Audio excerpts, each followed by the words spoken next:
on assisting clients with disabilities. Good afternoon, everybody. Thank you for joining us for this webinar, Assisting Clients with Disabilities.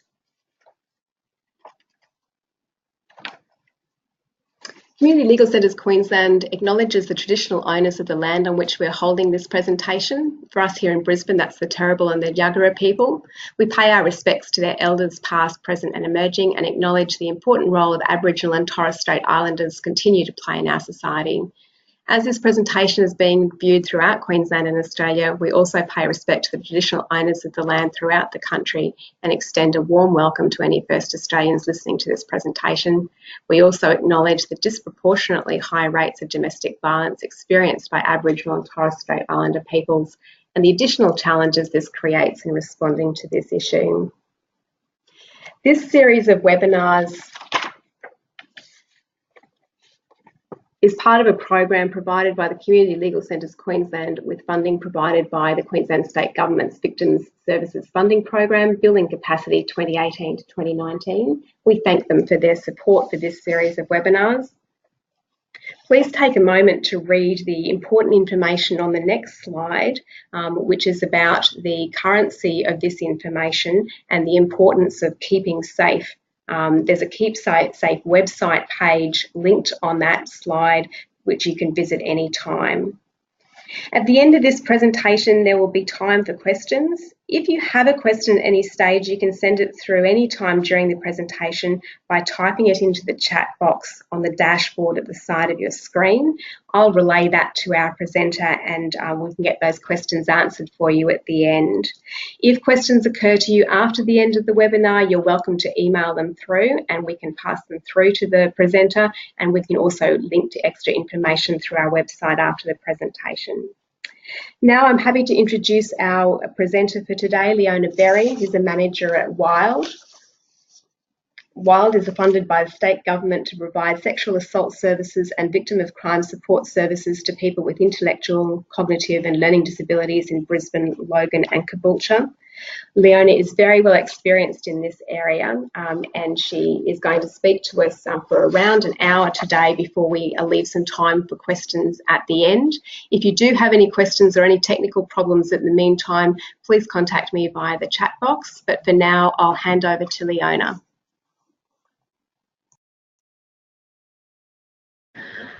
Hello everyone, thank you so much for having me.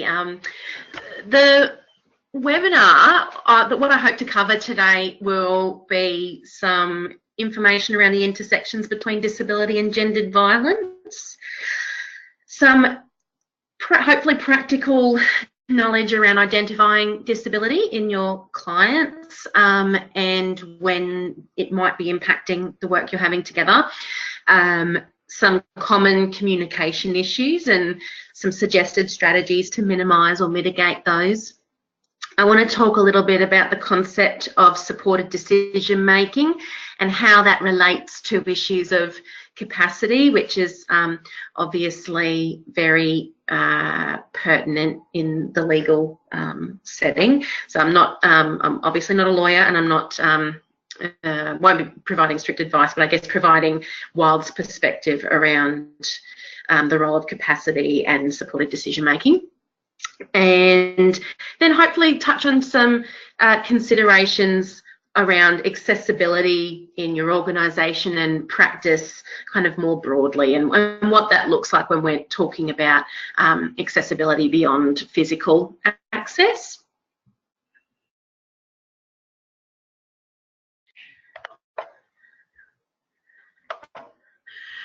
So I'll just start with a case study. I thought we would just go through this now so that we can come back to it at the end to reflect on it, I guess, a little bit at the end about what we now know and how we might approach this with the knowledge. So Freya's 19. She has a cognitive disability that impacts her ability to control impulse, to plan ahead or prioritise. She has difficulty with comprehension, but is very capable at verbally expressing what she thinks. And she has a public guardian appointed for legal decisions. Freya lives with her boyfriend Adrian, and Adrian does not have a formal diagnosis and does not receive any support, but you suspect he has a cognitive disability of some sort as well. Adrian and Freya live together and have a very physically violent relationship. The police have been called a number of times to their home due to violence, and this time Freya's neighbours called the police because they heard screams and smashed glass. Freya was taken to hospital to be treated for cuts to the back of her arms, and when interviewed by police, disclosed that Adrian had choked her. The police took out a DVO against Adrian on behalf of Freya, and this DVO requires that Adrian make no contact and not attend the address where they had been living together. Adrian's not adhered to the order. He still attends the home where she lives and persistently calls up to 30 or 40 times a day and consistently sends text messages since the DVO has been in place. Freya was referred to local DV service who invited her to meet with them, but she hasn't showed to the appointment. So we will, I'm just, putting the case study there, I guess, is something to ponder a little bit, and we will come back to that toward the end. But I guess, in a nutshell, the stats aren't great for women with a disability, which will probably come as no surprise to anybody who's joined this webinar. So you may have heard that depending on the research cited, it's estimated between 50% and 99% of women with an intellectual disability will experience sexual assault at some point in their lifetime. Data gathering is obviously really difficult in this space for a range of reasons. And where those stats have come from is also quite old, and some of it's about aggregated data from overseas and things like that. But I think even if we take that at its most conservative estimate, that's still a pretty shocking statistic. So there's women with intellectual disabilities and disabilities more broadly are often subject to unique forms of violence and that are specific to their disability.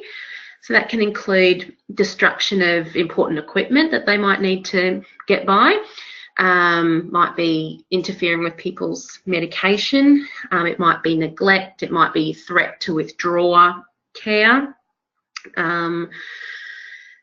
preventing access to finances in ways that might be more possible in this context than other forms of financial control as well, or further exacerbated, perhaps I should say. So people's vulnerability is obviously higher generally for a lot of those reasons about the level of dependence that people can have for support on those around them. And yeah, there's evidence to suggest that people with cognitive disabilities will experience fairly high rates of intimate partner violence than those without disabilities.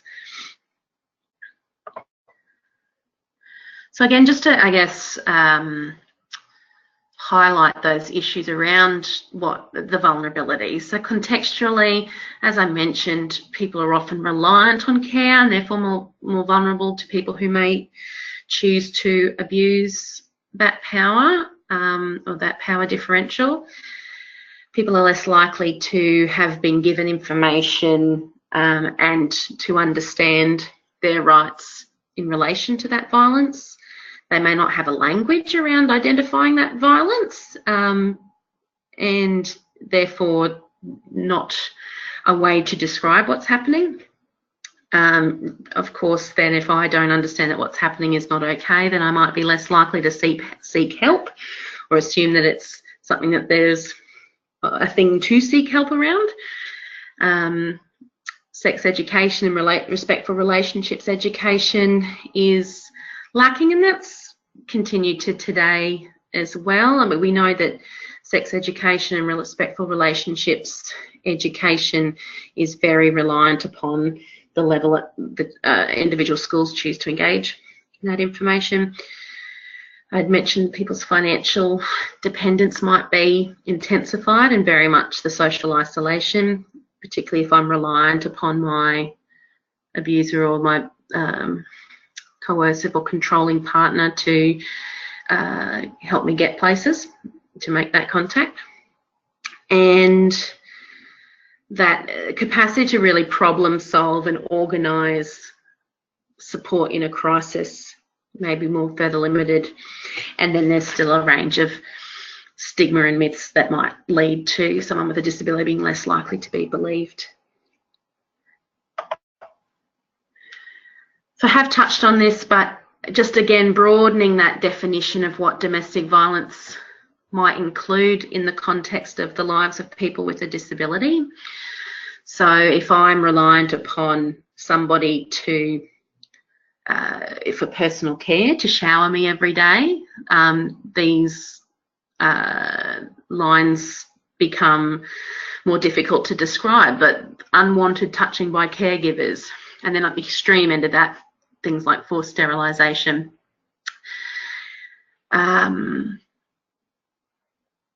We've talked about the isolation, and then I think the big one is whether it's articulated or not, but or it might be implied, but the threat of the withdrawal of support.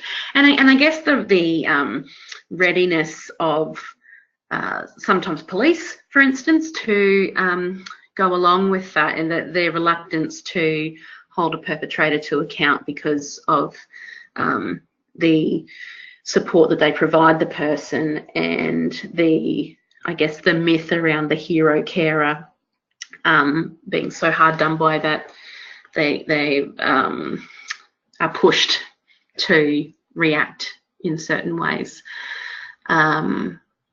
Physical abuse, as listed there, so withholding equipment, doing things in a way like heating a bath too hot, and then the range of ways that people might have to financially abuse someone, and may even be appointed as somebody's trustee, and how they then use that role.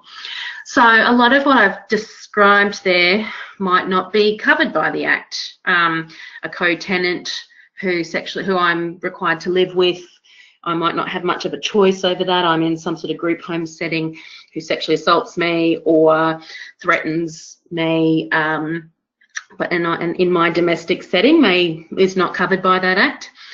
Somebody who is a paid carer in Queensland is not covered by that Act. In New South Wales, that it is covered by the Act. But I guess, obviously in the legal context, people are guided by the legislation, but I guess it is worth thinking about the range of violence that still takes on a coercive and controlling nature within people's domestic setting in their intimate space.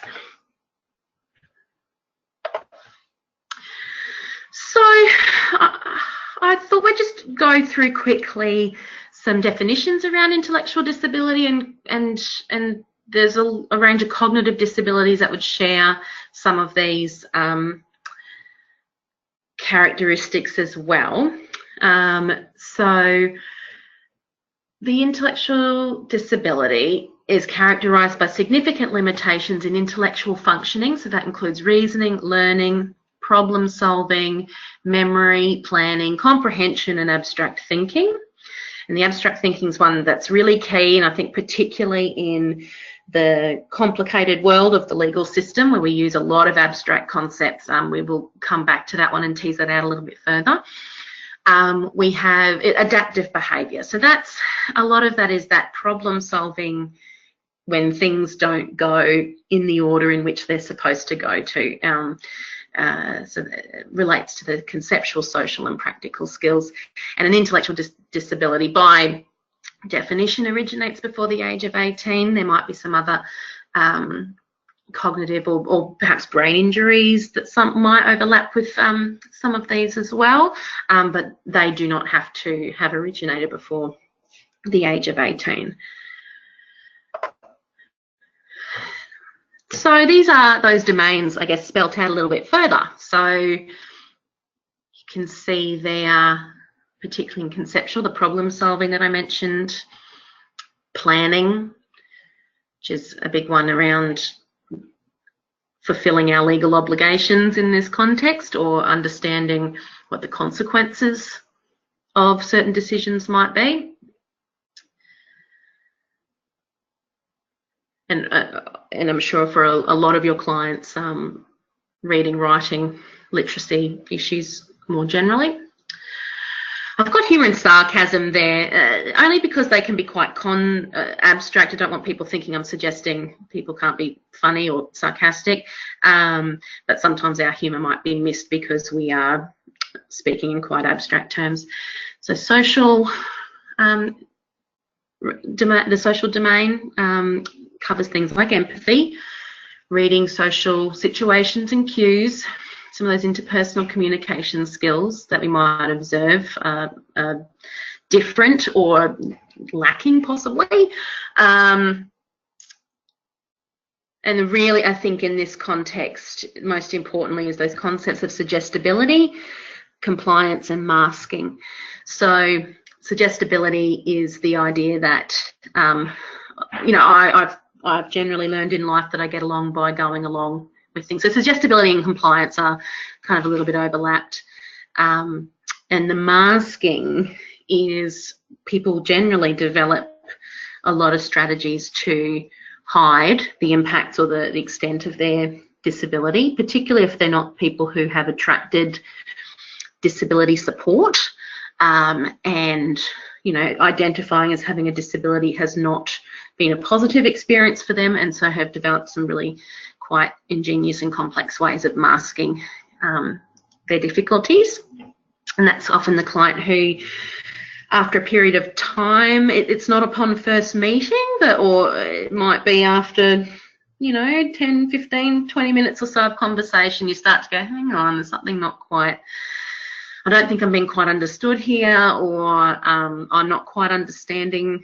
And then, of course, there's the practical. So that personal care, identifying risk and safety,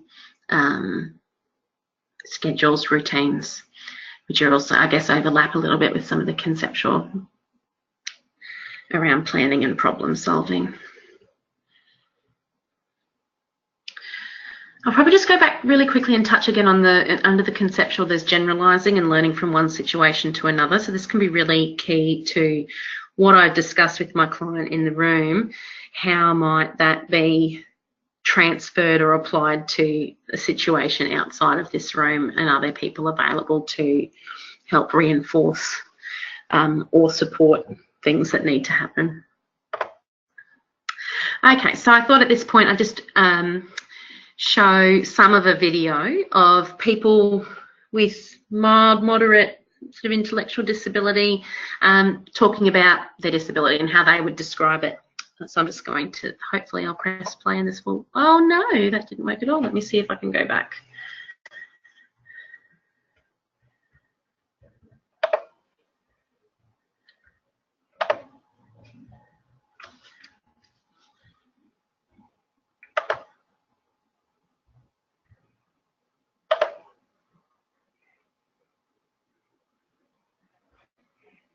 Maybe that's not going to, oh, maybe.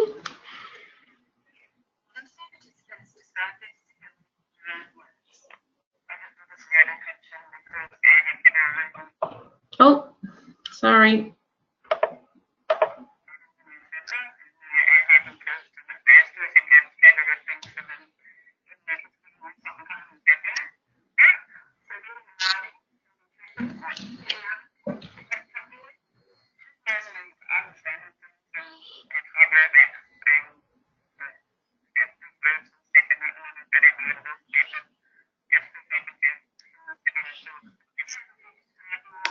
We're not hearing that very well at our end, Leona, so we might need to skip that slide and we can add it to the version that goes onto the website, no problem. Sorry about that, guys. I don't know why. I do apologise. Okay, well, we won't ride on then. Hopefully this slightly more interactive section might be useful. So I'm wondering, just off the top of people's heads, what are some of the issues you might have identified when communicating with your clients, some challenges, or some when you have suspected that disability may be an issue.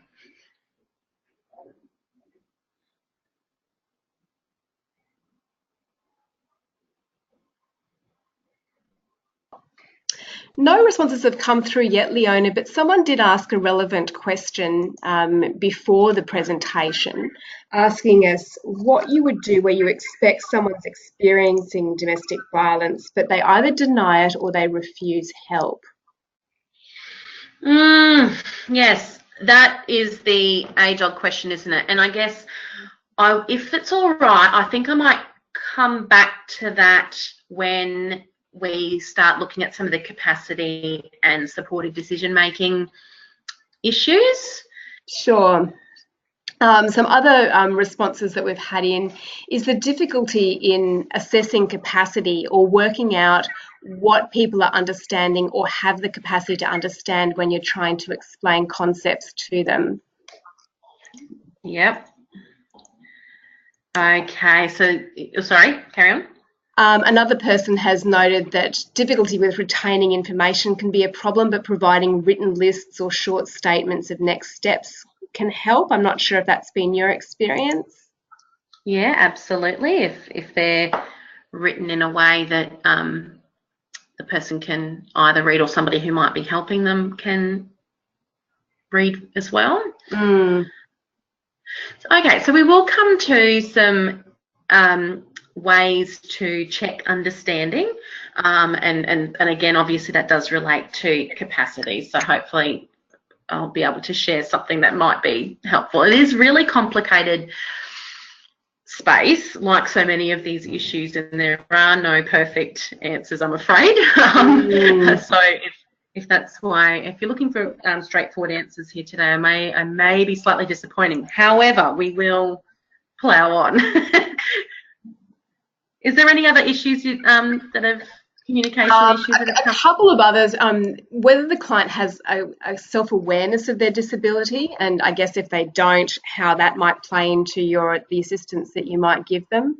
And another point, trying to deal with multiple options where a client has to decide a course ahead, but they are struggling with memory or abstract concepts. So dealing with that decision making for a client who may also have trouble focusing for periods of time, for example. Okay, yep. So what we will do is, what I think we'll do is we'll go through the up until we get to our capacity and decision-making section, and perhaps we can come back to some of these questions if they're not really, if people don't feel like they've gotten quite what they want from that section, if that's okay. Thank you, that would be great. Okay, so yes, absolutely, as people just identified, that attention span is a big challenge and distraction is a challenge. And likewise, having trouble absorbing and recalling information, it may take some time for people to formulate a response. Problem solving, as we've touched on a few times now, might be difficult. Sequencing is a really big challenge for a lot of people. So this happened, then this happened, then this happened, and describing that in order. In the legal context, I'm sure a lot of you are aware that for that reason, people with an intellectual disability or identified as having impaired capacity may be eligible for a 93A sort of special witness interview, and that's in acknowledgement of the fact that people struggle with telling their story in that linear way and may give better evidence through that recorded interview with that different questioning style that is similar to that it's the people who are trained to do interviews with child witnesses who also do the 93A interviews for adults with impaired capacity. Yeah, so all the things that people just might have trouble understanding questions, might be compliant, might be non-compliant, and be unable to generalise the information from the room that you're sitting in when you give it to outside. So before we go further into how we might address some of those issues, we'll just take a step back for a moment around what might it sound like, what might it look like in terms of identifying when disability might be present, particularly if the person doesn't readily identify with that label. So sometimes we just need to ask. We need to, and that may or may not give us the direct answer that we want. But whoever wrote that is absolutely right. Some people will not identify with that label. But in terms of what it sounds like, is it might have difficulty articulating feelings, being vulnerable to suggestibility. You know, when you feel like you're getting that yes, yes, nod, nod, without much sense that there's a proper comprehension of what's being discussed. Likely to have trouble elaborating, being concrete, literal thinkers, not identifying, as we said, masking, not identifying, having difficulties with literacy and numeracy, trouble with complex tasks, and becoming frustrated easily.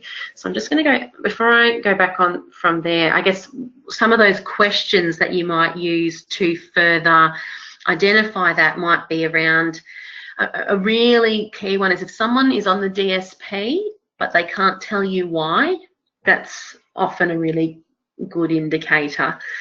Getting a little bit of information about what their week or their day looks like. So if somebody attends certain types of support services or day services, or you know, an endeavour work, trying to refrain from calling it a workshop, one of the, like, supported employment type services that might be in your region, there's some further suggestion that might be, you know, disability might be present. Where did they go to school? Were they in a class? Were they in normal classes? Were they in a special class, like a special unit, as they might refer to it as, or did they actually attend a special school? So I guess some of that questioning might just build a little bit of a picture of because it's not a given that because somebody could benefit from support or need support that they actually receive it. And there's many people who, particularly in that borderline category, who you know, get by in the community relatively independently, but may find themselves living in that crisis to crisis, and obviously the associated disadvantage and poverty as well. So some of the communication tips. So being clear and concrete, using, and that's a practice.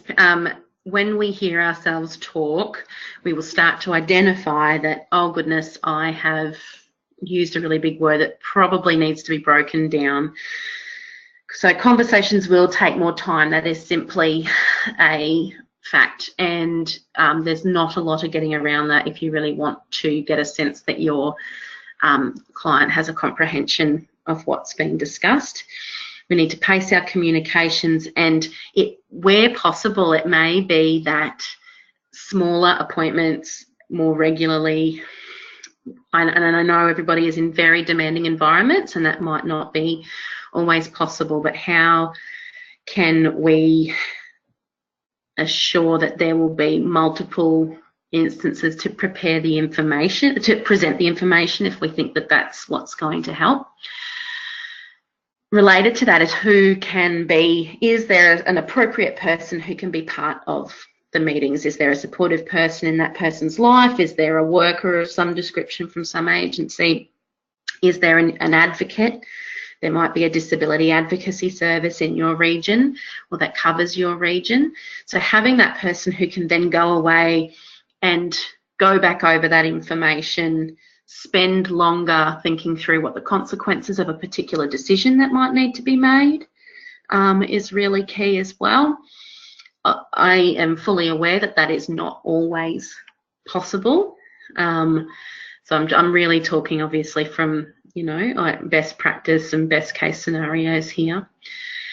So related to that is taking responsibility for not understanding. I've got a colleague at WWILD who likes to say that it's our job to be understood and it's not our client's job to be understanding. We're the ones getting paid in the room. So when it comes to checking understanding, some really basic techniques are obviously asking people to tell you back what we've been talking about. asking people to, if they can articulate what will happen, if we do A, what will happen? If we do B, what will happen? And you'll get a pretty quick sense of whether you've, done everything you can around breaking down particular ideas and whether people have understood.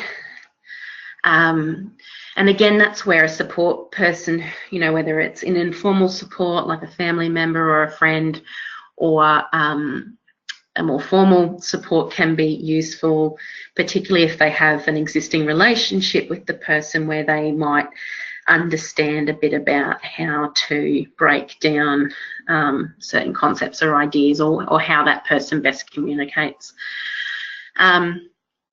A really useful one can be a signpost in a change of conversation topic, particularly when you need to discuss more than one issue. Okay, so we've finished talking about A now. Now I need to talk about B, rather than going, okay, so we need to talk about A and B, blah, blah, blah, blah, blah, blah.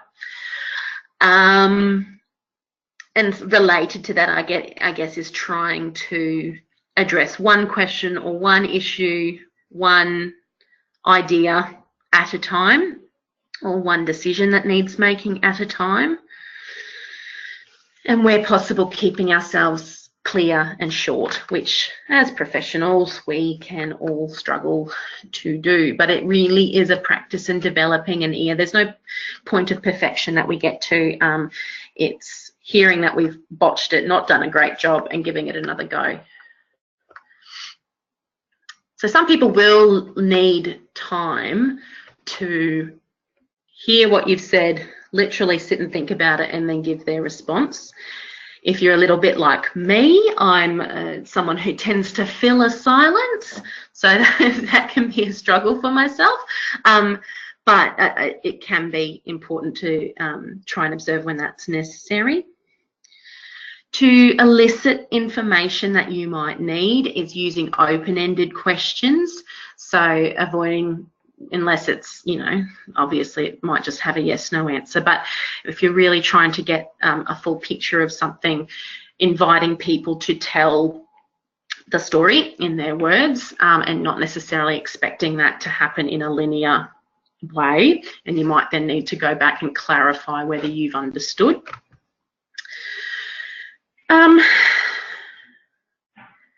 Yeah, so we've talked about having shorter but more frequent conversations if and when that's possible. And so again, coming back to this idea of concrete versus abstract is really breaking it down to whatever the concept actually is. So the example given there is, does he call you names, rather than does he verbally abuse you? So those verbally might be an unnecessarily large word in this context. Abuse, it's a fairly large concept as well, whereas obviously calling names is potentially, and breaking that abuse down into those actual behaviours. Does he call you names? Does he hit you? Does he say he's going to hurt you or your pet or your, etc. So yeah, mentioned this before, but checking understanding through clarification. Can you tell me in your own words? And then, that open question that allows the telling of the story. And then you can go back and drill down a little bit further in some of those parts. Breaking down complex processes or ideas. Naming and concretizing alternatives. So, yes, we could do X or we could do Y. And then some of that concretizing is then, if we do X, the consequence of that will be this, or this will be the likely outcome, or, this is what might be required. If you do Y, it might be this. So that kind of going that step to ensure that people understand what the consequences of a particular option might be, and clarifying that understanding can be helpful in assessing that somebody has understood. And yeah, and again, this might be when you're trying to gather information, but just that naive questioner, can you tell me about blah, blah, blah? Yes, and so I think I've said a few times now that although we know obviously social isolation is a huge factor and it's not always possible, but if there is someone who is safe and appropriate in their life to be part of the conversation, whether that's formal or informal, then that is going to be, I think generally 9 times out of 10 a very helpful thing for everybody involved. Okay, so I keep banging on about this idea of concrete versus abstract concepts. So I wondered whether somebody might be brave enough to select an abstract concept within that description of psychological abuse and then have a go at translating that into a more concrete, plain English definition. So, you know, so could select vulnerability or well-being or sense of self or any of those sort of more abstract concepts in that description there. We do have a response, Leona. Brianna has suggested sense of self. Instead, you could use how you feel about yourself. I think that's really great. Yep. Excellent. Anyone else want to type something into the chat box by decoding one of the words in that spiel? Or you can chat to your colleagues next to you instead. Those playing at home, write down. Sorry, go ahead, Leona. I was going to say there's obviously no shortage of abstract concepts in the legal context as well. Well, there's abstract concepts and then there's just legal language, isn't there, trying to explain to someone, you know, what an interim order is or a remand or a condition. Very difficult. Deb has suggested one here. Instead of the word taunts, perhaps you could say, does he make you feel bad? Absolutely. I think that's really great. Both really good examples of really just drilling it down to the simplest kind of way of, finding ways to use this absolute simplest way to describe something. And that's also a practice. It's not something that just, it's about, again, hearing that you've used an unnecessarily large word or written an unnecessarily large word. And I actually think generally for lots of clients, we know that a lot of people have challenges with literacy and numeracy. It is not just our clients with disabilities. There's lots of people who can benefit from us considering the kind of written material and the way that we talk and how we can further simplify the language that we use. Is that okay to carry on, Steffi? Yes, that's fine. We've got about 20 minutes, Leona, just to give you an idea of time. Lovely, thank you. Okay, so finally getting to what I promised around capacity and decision making. It's not something that we also struggle with this here at WWILD, and this is our bread and butter. But I guess just contextually that it's important to know that, and sometimes we come up against this belief, is that not everybody who has a cognitive disability has a decision maker, or particularly a formal decision maker. You know, and I'm sure those working in the legal field would understand that capacity is presumed under sort of guardianship type legislation unless there's evidence to the contrary. Making bad decisions is not the same as lacking capacity to make decisions, and that can be particularly fraught in this space because we know that there are lots of people and women who might make decisions that we don't feel at that point in time are the safest decision or the best decision, or but none of us is prevented from making what others might perceive as a poor decision. So it can be useful to try and tease the two out. So sometimes then when people don't have the supports around them that they need, or there's crisis and chaos, and cognitive disability or intellectual disability is present, sometimes the tendency is to consider guardianship, and that is, you know, something that might be something to consider depending on the nature of the situation.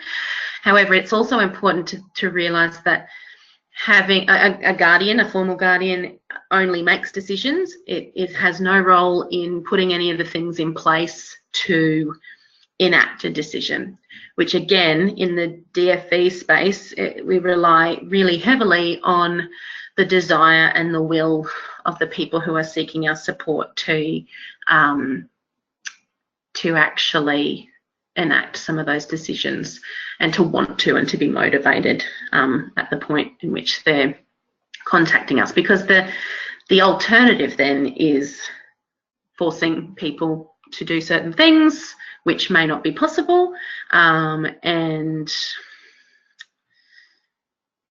you know, quite literally, you know, the actual alternative might actually literally be dragging someone to do something which is not in anybody's interest.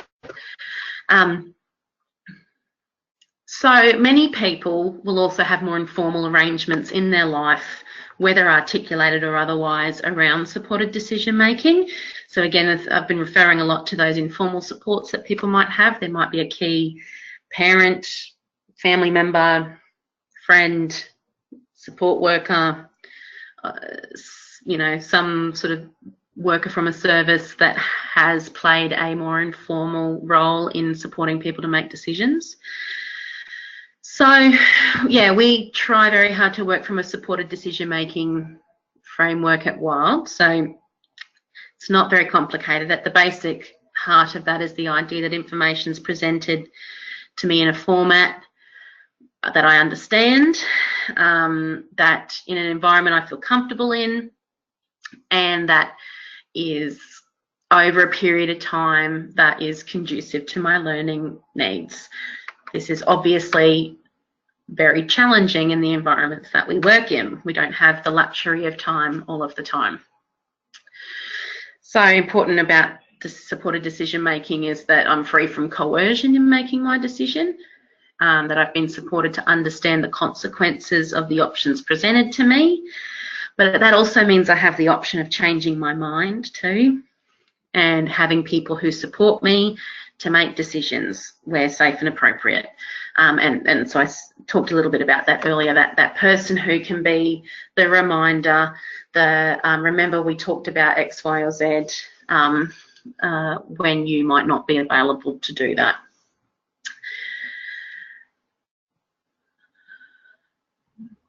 And again, there's no silver bullet to this. There's no magic. It's about time and process, which I know is a luxury in a lot of your contexts. But if you can do so, do you have the opportunity to just spend a bit of time building rapport, getting a sense of how somebody communicates, helping them feel comfortable, and I guess trying to lay some of that groundwork that it's people's job to let you know when they don't understand what you've said. So recognising that there's a real power differential when people are coming to you, and that they, as much as you can, like really allowing that space and that permission for people to let you know when you haven't done a good job of explaining something. And again, that's sort of taking responsibility. Yeah, so the second point there, I mean, understandable language, we've talked about that. The consent form and statutory declaration, I'm not sure if I've made a lot of sense there, but I've put that in there as an example of how decision making can be very domain specific. So I might really struggle to understand what the consequences of breaching my DVO are, but I'm very clear on, I certainly have enough of a sense of what truth and lie is that I can sign a statutory declaration. So I guess that's about making the point that because I might struggle in some domains, that I don't necessarily struggle in all domains, but teasing that out can take time. Yeah, explaining the implications. I've mentioned that a few times. Again, those clarifying questions to check that understanding. Engaging support people in the conversation. I think I've banged on about that a fair bit. And I'm not sure that last point's relevant to this conversation, but yeah, sorry, that was a borrowed slide. So I guess when it comes down to it, if we're talking about capacity and assessing capacity, and hopefully I'm not teaching people to suck eggs here, but is there a decision that actually needs to be made? Sometimes we do observe that there's a bit of a panic to wanting someone to take control of a difficult situation and wanting to leap towards guardianship. But is there actually a decision to be made? When does it need to be made by? Is there time to walk through these things and to consider supported decision making and who might be involved in that? Do they have all the relevant information to make an informed decision? Has it been presented in an accessible way? Are they free to make it without risk to themselves or undue pressure? And can they communicate back to you what the implications of their decision might be? There will be people who struggle with parts of that, but I guess it's still at the end of the day, when taking instruction, it's important to consider what are the alternatives, and it may, guardianship may be something that one needs to consider, but it's not also the silver bullet solution to a lot of really complicated situations as well. I'm just wondering, Stephanie, whether, so I'm just looking back, I took some notes of the questions around capacity and assessing capacity, but I'm wondering after I've been through that whether people might want to ask anything specific. Yeah, that would be a great opportunity after that to check in for some questions.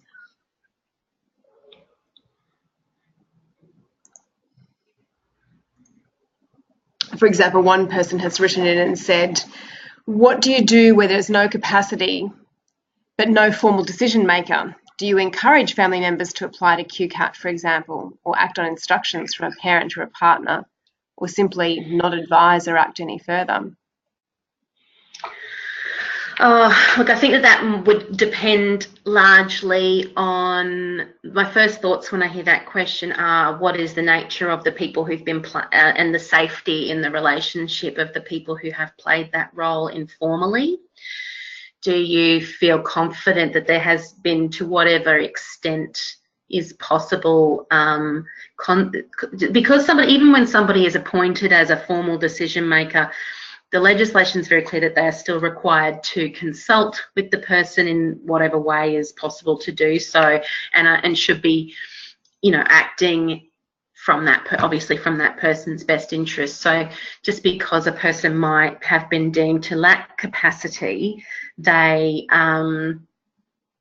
does not mean they shouldn't have important decisions discussed with them as well. I think where that stuff starts to get obviously quite tricky is if the person with the guardianship is not the safe person, or the person in that informal decision-making role is not the safe person.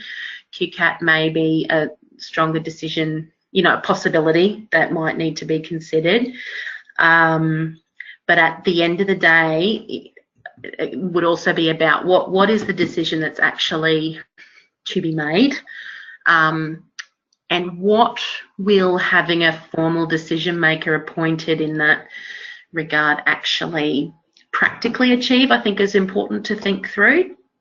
An example of that might be where if somebody, might have a decision maker appointed for accommodation, and we've seen this happen, and the person still chooses to remain with the abusive person, and there's literally no other kind of ways of enforcing that decision. So will it practically make a difference, or are we just going to remove someone's decision-making rights for something that might not practically make a difference as well? So I'm not saying guardianship is never an appropriate course of action. I just think it needs to be really carefully considered. But but there are lots of instances. I think you can, my personal opinion, I am not a lawyer, so you might disagree with this or take it with the salt that it needs, but I think that if you have a sense that the informal decision makers are safe people, that they've got a strong relationship with the individual, and there's not any implication that the person's being coerced or might be at further risk, then you could, I would suggest you could look at taking that instruction through that sort of supported decision-making model. But I'm not subject to the things that you might be in your contexts. Was there any other questions, Stephanie? Not on that point, no, Leona. Okay, well, I'll keep on. I hope I'm offering something useful around that. It's a fraught space. There's no simple answers, I'm afraid. So then I just wanted to touch on accessibility more broadly. So you might have a sense by now that generally the barriers, list them off, knowing you have a problem or that what's happening is not okay, knowing there's help available, knowing how to contact, having a means to contact, having the means to communicate, means to get yourself to the appointment, is the building physically accessible, do I have the sort of planning and processing ability to manage my time, can I read and write the information that I need to access the support I need, can I understand the information, am I going to retain it, can I apply it, and then obviously discriminatory attitudes are a barrier. The client not identifying as having a disability, as we've discussed, can pose extra challenges, and the practitioner not identifying or adjusting their communication and practice. So I touched on this earlier. Considering accessibility from your organisation's point of view will help lots of people, not just those with a disability. Often when we present about DV and disability or intellectual disability to people who work in the violence prevention space, they go, oh, that sounds like trauma, when talking about that ability to retain information, to process, so there are lots of people who you will come across who might benefit from thinking about some of these things. And we also know that poor literacy and numeracy is quite prevalent in the community more broadly, and obviously for those who might also be experiencing mental health issues. So this is perfect world stuff. I know that everybody works in contexts where there's lots of limitations, and we're all doing the best we can, but here's some things you might think about. So flexible appointments and the likelihood you might need multiple appointments. How do you handle cancellations? You know, where possible, allow, you know, it might be that some people need less time each appointment but more appointments, or some people might need longer. When you're reviewing public facing documents for your organisation, are we doing it in the most easy read way possible? How does your service make itself known to people with a disability? Is there links in the community to the disability networks, for instance? You know, all that stuff we've said about being mindful of your communication, willingness to work with supporters where appropriate. And then I guess at that organisational level, you might consider a disability, an accessibility audit, and creating a disability action plan, and how will that work then be embedded and reflected upon within your organisation, so that it's not, I guess, lost in our planning. There are some resources that are available if your organisation was considering something like an accessibility audit. I've thrown in a slide here. I'm sure there are people online who have a lot more to say and knowledge around additional issues for rural, regional and remote clients. But I think the most useful thing I might be able to suggest in this instance is, and I've got a list of them, a lot of them at the end of this presentation, but advocacy services often fill a gap in a range of service gaps in supporting people with disabilities to advocate for the things that they need, and that's no truer than in regional and remote areas. So when you see information come around about supporting ongoing funding of advocacy services, disability advocacy services, I encourage you to support that. Those are under threat at the moment under the transition to NDIS. So going forward as well, in terms of people's vulnerability going forward and what supports they might need to be safer, the local area coordinator for the NDIS may play a role in getting the supports the person needs if they are not currently connected to anyone who can play that role. So it might be worth getting to know who the local area coordinator is, where they're located, and build a relationship with them. And I guess that advocacy around access to DV services more generally. So sometimes we find that perhaps people are denied service based on their disability, and if that is the case, your advocacy may be useful for that person in seeking support to be safe in an ongoing way. That is not specific, obviously, to rural, regional and remote areas. I just thought I would add it in there. So, coming back to the case studies, we'll remind ourselves. Freya's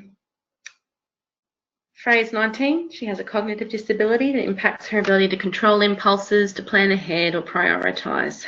She has difficulty with comprehension, but capable at verbally expressing what she's thinking at the time.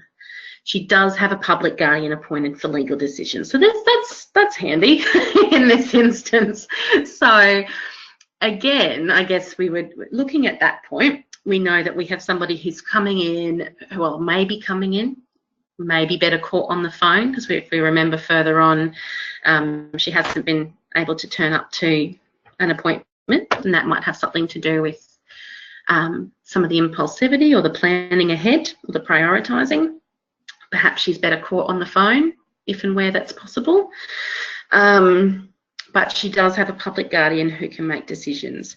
But keeping in mind who will put these decisions into place is important to consider. And if Freya doesn't wish to actually enact any of those decisions herself, it's going to be pretty hard to do them, essentially, because the public guardian doesn't have that role.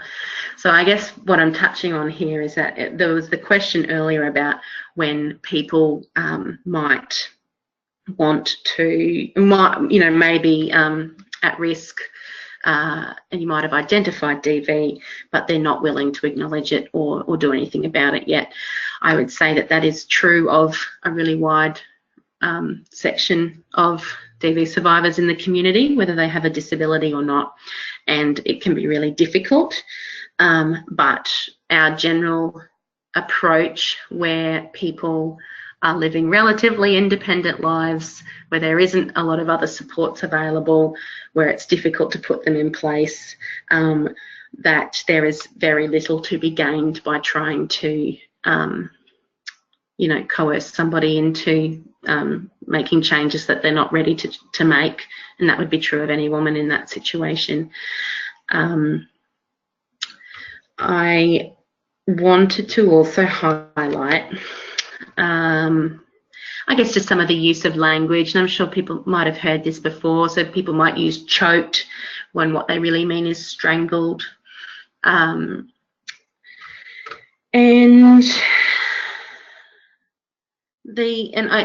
again, in relation to somebody who might not be keen to make a change at this point in time or to seek support, is that, and this might not be possible in your context, and might be more for those who might be in the DV service context, but keeping an open door, being responsive if and when somebody does make contact, and reaching out semi-regularly may be ways to maintain and build a relationship, so that if and when somebody is ready, that they know that they can do that.